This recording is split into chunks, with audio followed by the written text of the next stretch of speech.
You must lay some flowers on my grave. You must lay some flowers on my grave. My mother and father is gone, left me in this world alone. You must lay some flowers on my grave.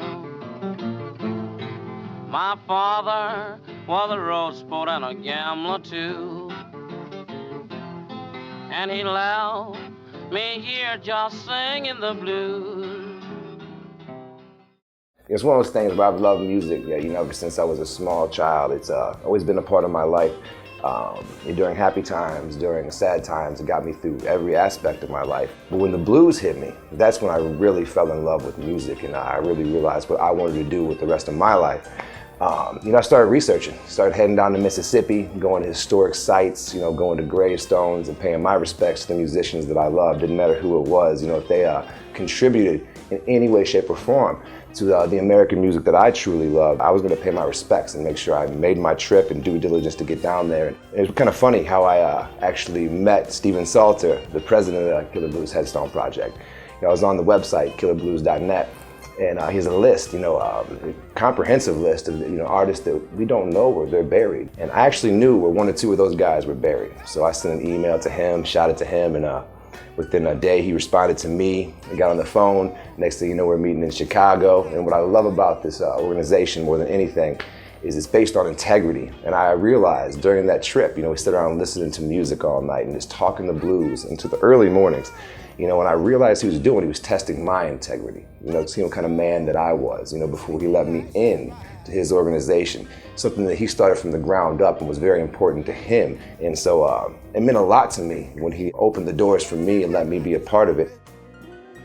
I tell people a lot, you think of me as the Killer Blues guy, Well, I love blues, but I also love jazz and country and rock and soul. And I decided I had to get down to New Orleans for the Jazz and Heritage Festival. Well, the compulsive learner that I am, I studied and said, what's between my hometown, Whitehall, Michigan, and New Orleans that had anything to do with blues history? I learned that there was a lot of blues guys that were buried in Chicago. Muddy Waters, Howlin' Wolf, Otis Spann, Hound Dog Taylor, just to name a few. I decided I was going to stop and at least pay my respects at the cemetery. I didn't get to ever see Howlin' Wolf, Muddy Waters, Otis Spann, but I could go to the cemetery and pay my respects. The first one I went to was Muddy Waters. I was shocked at the small size, 1 foot by 2 foot by 4 inches thick, which is a coincidence because that's what the Killer Blues Headstone Project provides, that exact same size stone. But here was what I considered the high king of blues. This guy should have had a monument. On to Otis Spann. I got to Otis Spann and there was nothing but a piece of grass. I was just aghast. I could not believe that this giant in the blues world was lying in an unmarked grave. It is definitely a travesty that some of your greatest musicians, particularly the blues musicians, they've died and now they faded away, unrecognized for their great contributions that they've given to the music scene. It's a travesty that this has happened and that they don't have not even a headstone to remember them by. When I first started doing this, it was really to preserve the legacy of musicians, really to preserve history and really honor their life and their contribution to American music. You keep doing this though and you see things, like for example, we were in Peoria, Illinois for the Eddie King headstone unveiling. 30 family members, 30 of them, maybe at least 30. I don't know, it could have been more, could have been less, doesn't matter. At the end of the day, how it affected them, it was one of the most touching, humbling experiences of my entire life. Something that I will never forget. I'll take it to my grave. It's just a blessing to see all these folks out here was concerned about us. And I just praise God for all of them. Afterwards, You know, going to the family's house, dinner, live music. I mean, the way they showed hospitality, I've never seen anything like it. I don't know if I've ever seen it like it again. I mean, it was just one of the most amazing experiences of my life. It couldn't mean more to me. It couldn't mean more to the organization.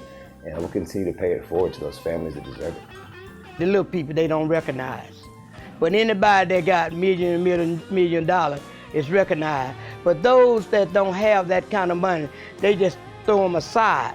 But I let you know, Eddie was rich because he had everything everybody else wanted. That's one of the best lead guitarists on the planet. And that's our father. Yeah. To everybody else up to us, that's our dad. Exactly. Why are so many of them lying without recognition, dignity? What the Killer Blues organization does to me, it hit.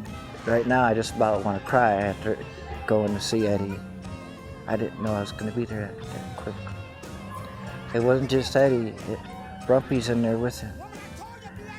And Eddie was like my dad. And like Walter Davis sitting there in St. Louis. There you go, they're playing all their blues every night, around the clock. I wonder if anyone ever thought about that. And then to find out some guy from Michigan has been working on this for a long time. Unreal. Unreal. I mean, what more can you give a person?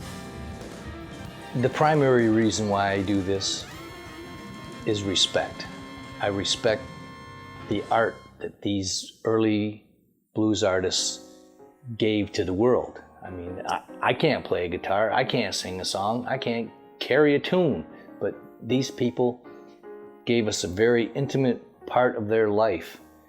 And for them to have given that to us and to end up in an unmarked grave is just an injustice that I can't tolerate, that I have to show my respect and honor these people. And I want the blues world to know who these people were, that they haven't been forgotten. Our mission is simple, you know, it's to provide headstones to deceased blues musicians that are lying in unmarked graves. Unfortunately, it's a tragedy that happens all too often, you know, to right historical wrongs. You know, these guys paid their dues, they put in their time. You have guys like Henry Townsend that played for 8 decades, you're talking over 80 years. He has a stone, but unfortunately, a lot of his contemporaries are still laying in unmarked graves to this day. And that's something that the Killer Blues Headstone Project is very passionate about fixing. And we're not going to stop. It is our intent to honor these musicians. We don't believe any artists that contributed to this wonderful music that we call blues should be lying in an unmarked grave. It's just an unacceptable situation. I'm going to appeal one more time to the people. Please come out. Give them help. The Killer Blues organization, they are just doing a fantastic job, but they need help. They need help, they need some money, and they need some support. Go to our website, killerblues.net, and make a donation. We have a long list of artists that need headstones, and we can't do it without you. We want to thank you in advance for your support. We'd like to thank those that have already contributed to our cause, and most importantly, we'd like to thank our biggest supporter, Founders Beer. Hey, babe, Mama, don't you wanna go down in the land of California, sweet home Chicago?